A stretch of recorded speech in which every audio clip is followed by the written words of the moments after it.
Pagi-pagi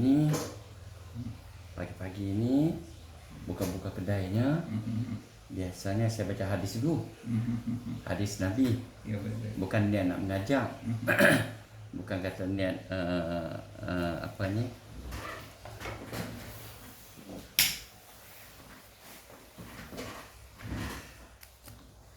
tapi saya bukan niat kata nak mengajak, tapi nak amalkan satu sunnah yang besar, iaitu amalan Masjid Nabawi. Amalan Masjid Nabawi, baginda Nabi akan mengajar, akan bercerita, akan bermuzakarah di depan para sahabat. Jadi selepas selesai, maka para sahabat akan balik rumah, kumpulkan isteri dan anak-anak. Maka sahabat-sahabat ni akan cerita apa yang dicerita 100% apa yang dicerita oleh Nabi. Jadi amalan ni lah yang kita tinggal. Kebanyakan kita tinggal, menyebabkan kehidupan kita bermasalah, menyebabkan jiwa kita tidak tenang, menyebabkan kita banyak salah faham pada agama. Sebab kita banyak tafsir sendiri. Kita mandai-mandai. Orang kata mandai-mandai dalam agama kan. Sebab tu menyebabkan masyarakat sekarang ni dah keliru. Sebagai contoh, ada satu ustaz muda tu, dia kata ilmu tasawuf ni lebih hina, lebih jijik daripada air longkang. Pada air. Ilmu tasawuf lebih hina daripada najis. Saya rasa dia ustaz tu patut mengaji lagi lah. Saya rasa ustaz tu patut kena mengaji dan banyak taubat dengan Allah lah. Islam, saya rasa Islam tak ajak lah. Islam tak ajak apa mungkin niat dia nak betulkan ke, ataupun kita takut dia yang silap faham, kan? Sebab takkanlah Tok Guru sebelum ni Allah Ta'ala tak pelihara. Orang mengaji agama sebenarnya Allah Ta'ala tak pelihara kan. Sampai peringkat dia pula masih muda lagi, dia berani keluarkan kenyataan macam tu. Saya rasa bahaya, sangat bahaya. Menyebabkan masyarakat jadi keliru, menyebabkan masyarakat jadi pening. Tengok usak-usak pun duk bergaduh aku. Islam memang membenarkan perbahasan, tetapi Imam Ghazali kata, aku sanggup berbahas dengan 1000 orang yang alim. Imam Ghazali kata kan, tetapi aku sanggup berbahas dengan 1000 orang di depan aku. Dia seorangnya. Dia sanggup berbahas dengan 1000 orang. Tetapi aku tak ada masa nak berbahas dengan orang jahil, walaupun satu orang. Jahil? Buang masa, dia kata. Buang masa nak berbahas dengan orang jahil. Sebab banyak akal. Orang jahil ni banyak logik. Orang yang jahil ni banyak nafsu. Tapi kalau berbahas dengan 1000 orang alim, ilmu dia akan bertambah. Hebat kan orang dulu. Jadi kita zaman lah ni berani keluar kenyataan macam tu, sangat melukakan hati. Sangat melukakan hati sahabat-sahabat, kawan-kawan kita yang ikhlas belajar. Yang ikhlas belajar kan. Malahan orang yang belajar tasawuf ni biasanya tak sombong diri, biasanya dia tawaduk. Biasanya macam tu kita tengok kan, orang-orang yang belajar tasawuf ni. Tak tahulah pasal apa orang lah ni makin tinggi pengakuan dia ada ilmu, makin tinggi ada sijil ni, makin sombong. Tidak ada sifat tawaduk. Tak ada sifat tawaduk. Tawaduk ni rendah diri lah. Tawaduk ni rendah diri. Kalau rendah diri, takkan dia segamak. Dia boleh kata ilmu tasawuf ni kotor. Kan bermakna dia dah menghina ulama-ulama sebelum ni. Macam tu. Saya risau sangatlah benda ni. Risau sangat. Sebab tu saya bila fikir balik, inilah kesan daripada teknologi yang kita bangga-banggakan. Yang kita agung-agungkan teknologi kan. Kalaulah teknologi ini satu medan dakwah yang betul, yang berkesan, pasti Allah dah bagi pada Nabi. Kan? Pasal Nabi kata, kurun zaman yang terbaik adalah zaman aku bersama sahabat aku. Jadi kita kena 100% ikut macam mana zaman Nabi tu. Kalau nak mengaji, pergi mengaji dekat masjid. Kalau dulu zaman Masjid Nabawi kan, pergi mengaji dekat masjid. Bukan mengaji dekat YouTube. Bukan mengaji dekat social media, Facebook dan sebagainya. Ada juga sahabat-sahabat kita hak mengaji Timur Tengah yang ada sigi besar-besar. Dia tak mengajar. Dia letak kamera depan dia. Dia komplain apa ustaz tu cakap. Ustaz tu mengajar di khalayak ramai. Kan? Di khalayak ramai. Puluh-puluh penuh masjid. Apa yang ustaz tu cakap, dia akan komplain. Saya rasa walaupun dia penonton dia ramai, yang menonton dan like dia ramai, tapi saya rasa dia telah menyebarkan satu fitnah yang besar. Dia telah menyebarkan dia telah menyebabkan masyarakat jadi keliru sebab dia cakap ikut akal. Walaupun dia cakap kitab ni, semua orang boleh cakap. Dia mengajak depan telefon dia, depan kamera. Dan orang yang mengikut dia tu adalah orang yang setara dengan dia lah. Orang yang tak pergi mengaji kan. Orang yang tak pergi mengaji. Jadi bahaya sangat lah. Saya dah tengok tu. Jadi sebab tu bila pelanggan mai, saya akan bacakan hadis. Baca aja, bukan saya nak ulas. Baca aja apa yang kalau walaupun baca makna. Sebab ulama-ulama yang tawaduk kata, bila kita bacakan Al-Quran dalam rumah kita, kita bacakan hadis dalam rumah kita, kita zikir, selawat, istighfar dalam rumah kita, dalam kedai kita, syaitan akan lari. Syaitan akan lari.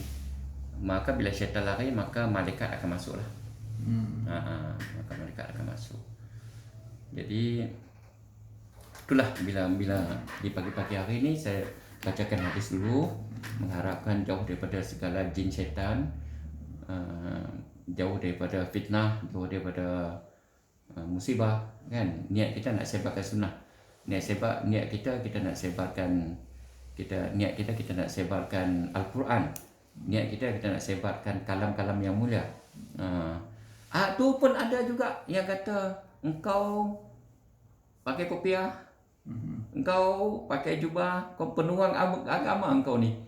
La ilaha illallah. Penunggang agama lah pula. Yang kita pakai kopiah, dia kata kita penunggang agama. Kesian dengan masyarakat. Kita pakai kopiah pun salah.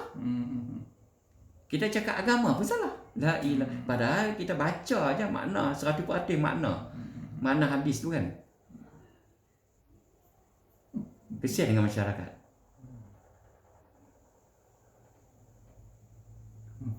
Kalau orang kafir, kita tak rasa apa kalau orang kafir.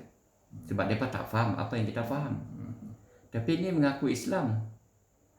Kan? Mengaku Islam. Tapi tak yakin dengan janji Allah, janji Nabi. Sebagai contoh kan. Sebagai contoh, Allah contoh satu dunia kata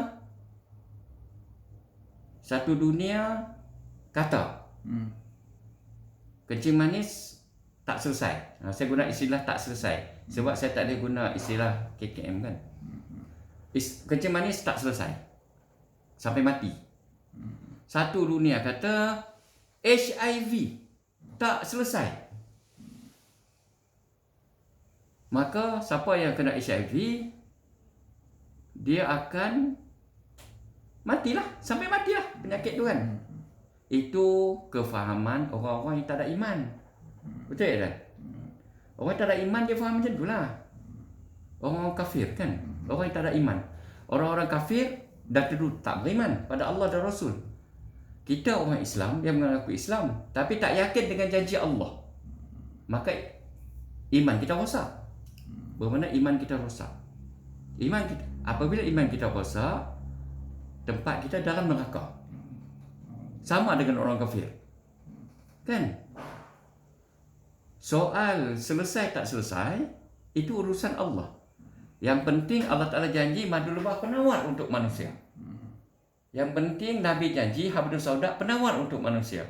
Madu dan sauda ni ada janji Allah, janji Rasul. Betul kan?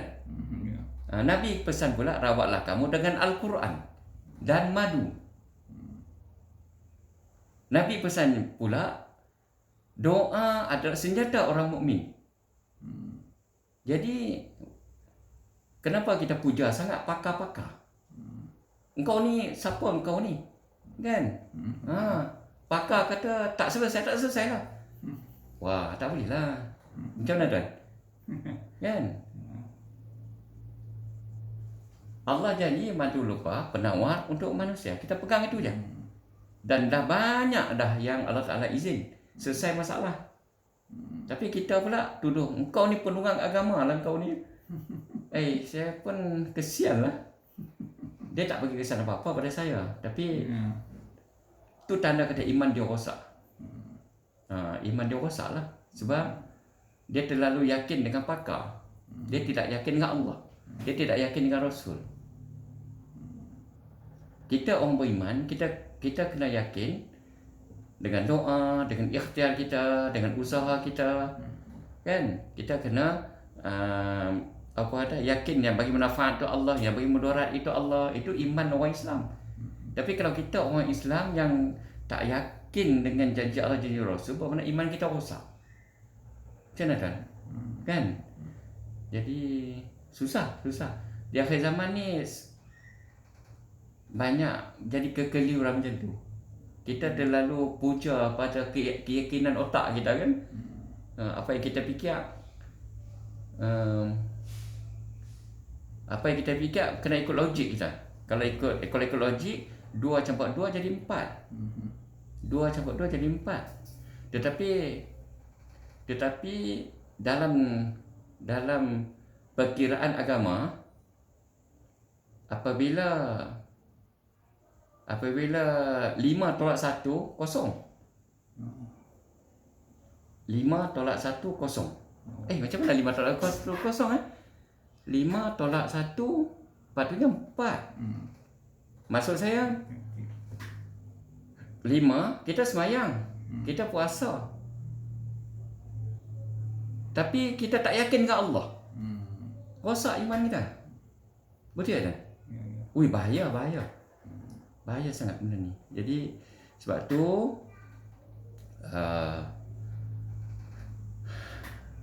Nabi kata umat akhir zaman di pagi hari dia beriman, di waktu petang hari dia kafir.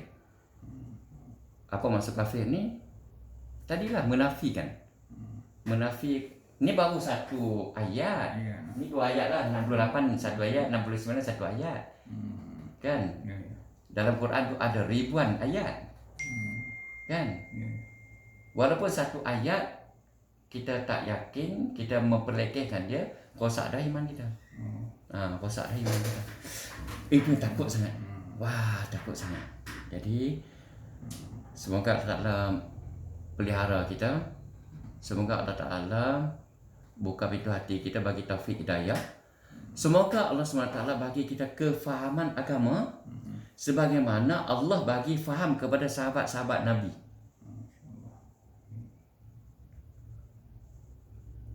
Tak betul lah kalau kita, ya Allah bagilah aku faham sebagaimana engkau bagi Nabi faham. Mana boleh? tak boleh lah. Kan? Jadi taraf kita sama dengan sahabat-sahabat Nabi lah. Taraf kitanya. Maksudnya dari segi kemanusiaan tu.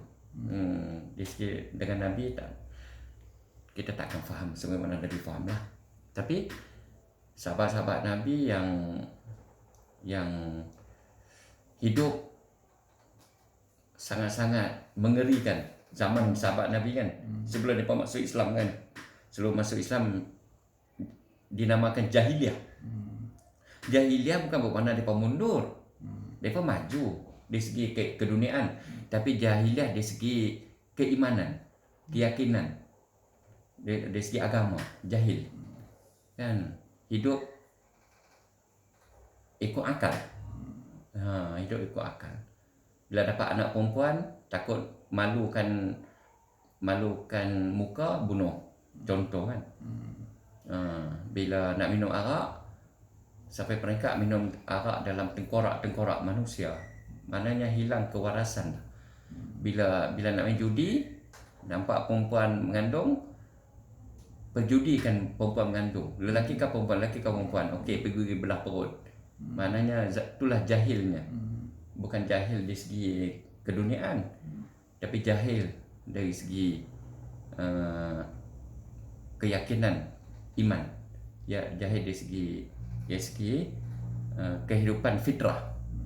Itu dia. Minta maaf kan? Minta maaf.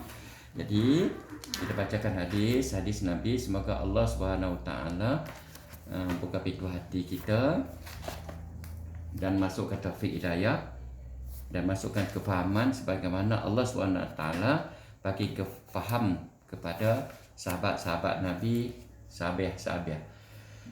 Sayyidina Azzalah Husaidi berkata bahawa Rasulullah sallallahu alaihi wasallam bersabda, sesiapa yang bersungguh-sungguh memelihara solat 5 waktu dengan wudu, waktu rukuk dan sujud yang sempurna, serta dia menganggap bahawa solat yang sedemikian ialah suatu hak terhadap Allah yang mesti dia tunaikan, maka dia akan diharamkan daripada api neraka.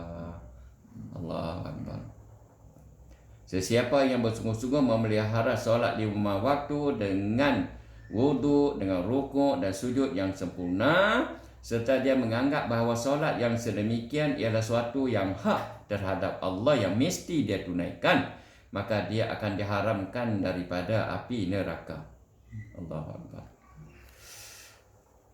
Sayyidina Abu Qatadah bin Rabi'i radhiyallahu anhu berkata bahawa Rasulullah sallallahu alaihi wasallam bersabda, Allah SWT berfirman, sesungguhnya aku telah memfardukan ke atas umatmu 5 waktu solat, dan aku telah berjanji dengan diriku bahawa sesiapa yang datang kepadaku, kata Allah, dengan keadaan dia memelihara solat itu tepat pada waktunya, maka aku akan memasukkannya ke dalam syurga.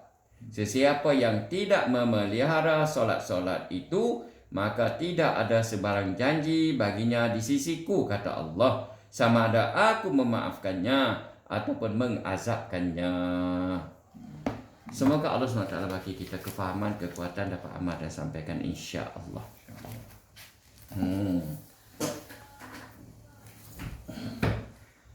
Simple aja, kan? Senang faham.